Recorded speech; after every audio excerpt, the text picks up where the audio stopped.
दोस्तों नमस्कार। मैं मुकेश उदैनिया सीधे बोल में आप सभी का स्वागत करता हूं। दोस्तों, बिहार जीत लिया, बंगाल और आसाम की बारी है। जैसा कि उन्होंने बिहार जीतने के बाद कहा था कि अब मुझे बंगाल और आसाम जीतना है। दोस्तों, हमारे देश के प्रधानमंत्री नरेंद्र मोदी, जो कि इतिहास से हटकर बात करते हैं, जबकि वास्तविकता कुछ और होती है। दोस्तों, उन्होंने कहा था कि कांग्रेस आसाम को पूर्वी पाकिस्तान का हिस्सा बनने दे रही थी, लेकिन विरोध के कारण रुक गई। क्या पीएम मोदी ने इतिहास के सत्य को सही तरीके से पेश किया था? यह बड़ा सवाल है। तथ्य छिपा लिया। प्रधानमंत्री नरेंद्र मोदी ने 20 दिसंबर को गुवाहाटी में एक भाषण में आसाम के पहले मुख्यमंत्री गोपीनाथ बोरदोलोई की तारीफ की। उन्होंने कहा कि गोपीनाथ ने अपनी ही पार्टी के खिलाफ खड़े होकर आसाम को देश से अलग होने से बचाया। मोदी ने आरोप लगाया कि कांग्रेस ने स्वतंत्रता से पहले ही इस जगह की पहचान मिटाने की साजिश रची थी। आप इतिहास देखें, इतिहास के पन्नों को देखें, कहीं यह बात उनकी फिट नहीं होती है। जब मुस्लिम लीग और ब्रिटिश ताकतें मिलकर भारत को बांटने की जमीनी तैयार कर रही थी, उस समय आसाम को भी पूर्वी पाकिस्तान का हिस्सा बनाने की योजना थी। यह कहना है हमारे देश के प्रधानमंत्री मोदी जी का। कांग्रेस भी उस साजिश का हिस्सा बनने वाली थी। तब गोपीनाथ ने अपनी पार्टी के खिलाफ खड़े होकर आसाम की पहचान मिटाने की इस कोशिश का विरोध किया और आसाम को देश से अलग होने से बचाया। दोस्तों, इतिहास के इस घटनाक्रम की पड़ताल जरूरी है, और जरूरी यह भी है कि हमारे देश के प्रधानमंत्री कितना सत्य बोल रहे हैं। जनता को जानना भी जरूरी है। यह जानना बेहद जरूरी है कि मोदी कितना सच बोलते हैं। जबकि वास्तविकता यह है दोस्तों कि इतिहास के अनुसार दूसरी विश्व युद्ध के समय ब्रिटिश प्रधानमंत्री विंस्टन चर्चिल की हार के बाद भारत ने ब्रिटिश वापसी तय मानी जा रही थी। 24 मार्च 1946 को ब्रिटिश कैबिनेट के 3 मंत्री लाई पोसिक लॉरेंस, जो कि भारत सचिव sir Stafford Cripps, board of trade के अध्यक्ष, और एपी अलेक्जेंडर एंड मिस्ट्री के फर्स्ट लॉर्ड वाइसलॉर्ड आर्चिबाल्ड देवेल के साथ भारत आए। कैबिनेट मिशन ने ब्रिटिश भारत के लिए 3 स्तरीय संवैधानिक ढांचा प्रसारित किया। शीर्ष पर फेडरल ढांचा, स्वायत्तता प्रांत और बीच में प्रांतों के कुछ समूह। यह भारत को एकजुट रखने की अंतिम कोशिश थी। हालांकि इसमें विरोधाभास थे दोस्तों। कांग्रेस ने सिद्धांत रूप से में एक अविभाजित भारत के लिए इस ढांचे का समर्थन किया और मुस्लिम लीग ने भी इसे स्वीकार कर लिया। दोस्तों, गांधी और अन्य कांग्रेस नेताओं ने आसाम के नेताओं की योजनाओं को अस्वीकार करने की सलाह दी।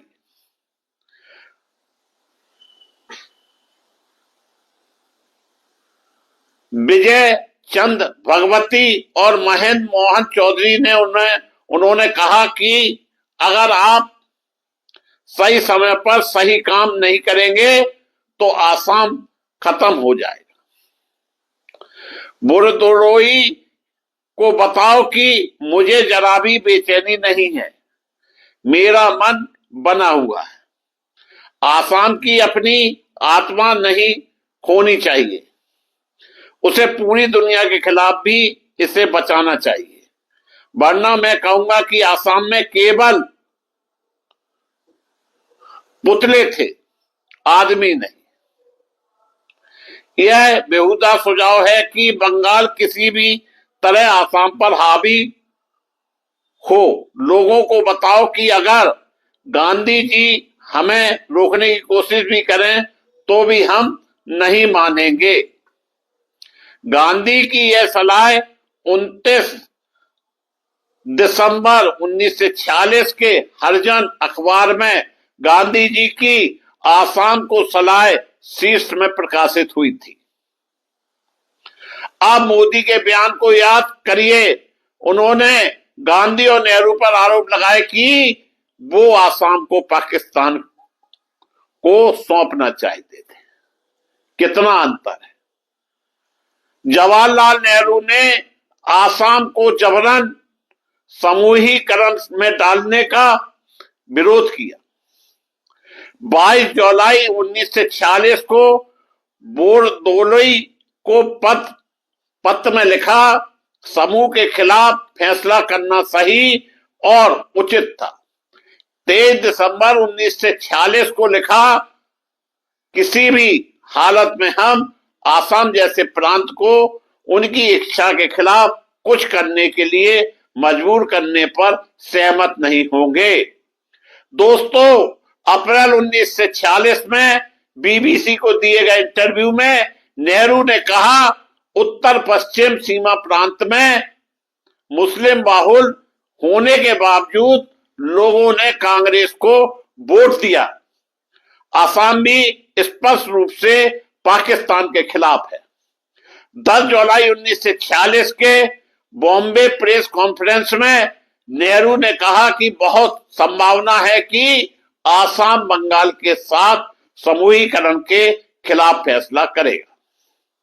मैं पूरे विश्वास के साथ कह सकता हूं कि अंत में वहां कोई समूहीकरण नहीं होगा, क्योंकि आसाम इसे किसी भी हालत में बर्दाश्त नहीं करेगा।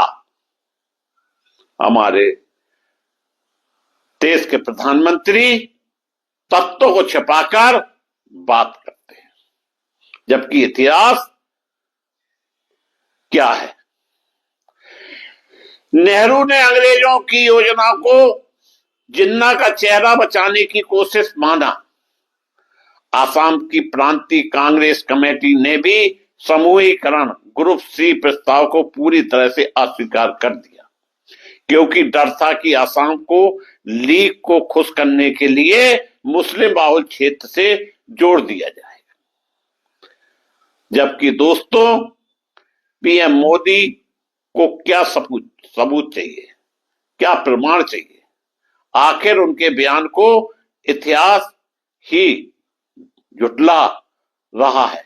गांधी और नेहरू के स्टैंड के बारे में आप ऊपर पढ़ चुके हैं, लेकिन आसाम की कांग्रेस तो इस बात पर और भी स्पष्ट थी। यह सच है कि कांग्रेस नेता गोपीनाथ बोरदोलोई ने आसाम को बंगाल के साथ जोड़ने का विरोध किया था।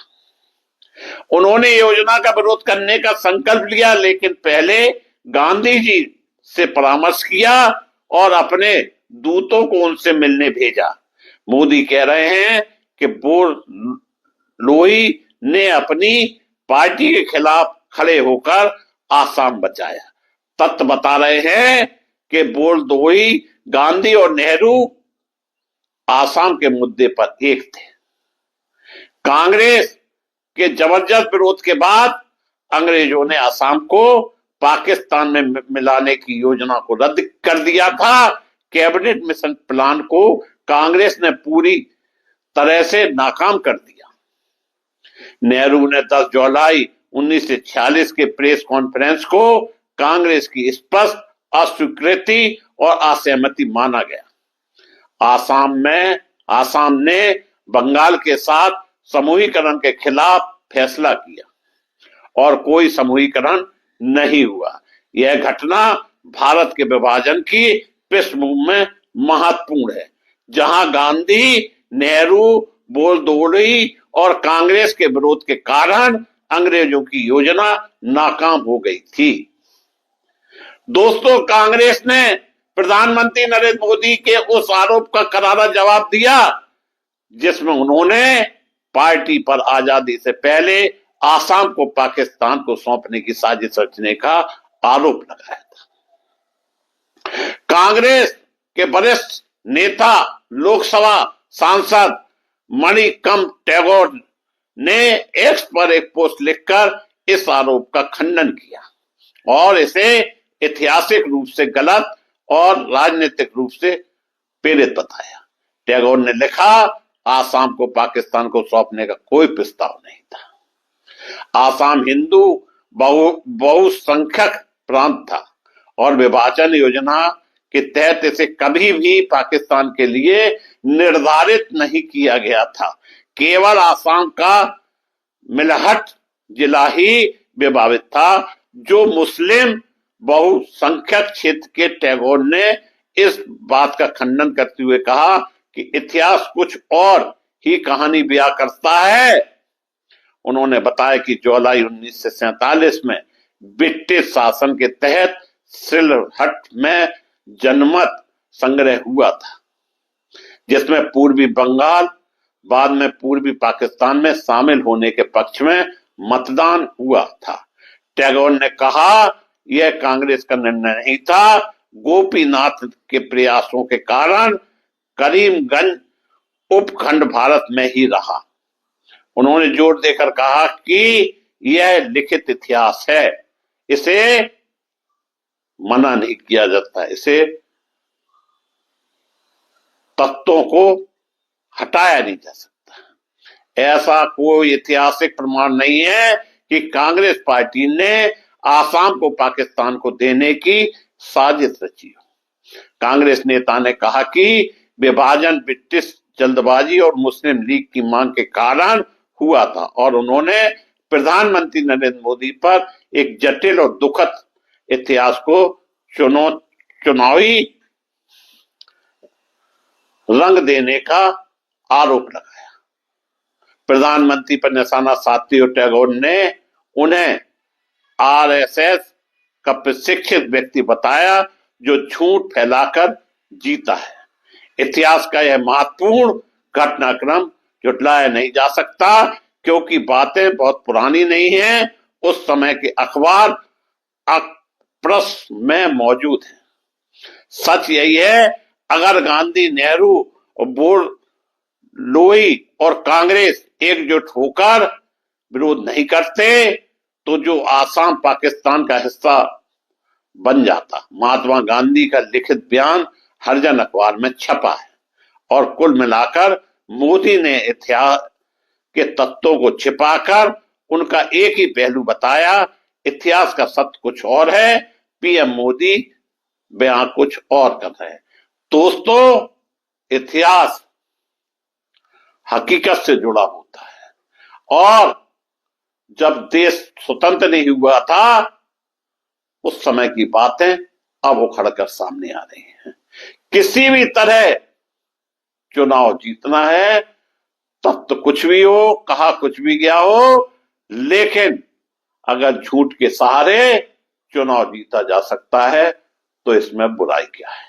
मैं मुकेश उदैनिया पुनः आप सभी को धन्यवाद देता हुआ अपनी बात समाप्त करता हूं। इसके अलावा जो कुछ हमने इसमें बोला है वो इतिहास में दर्ज है। इतिहास में जो कुछ दर्ज है वही हमने आप लोगों के सामने परोसा है।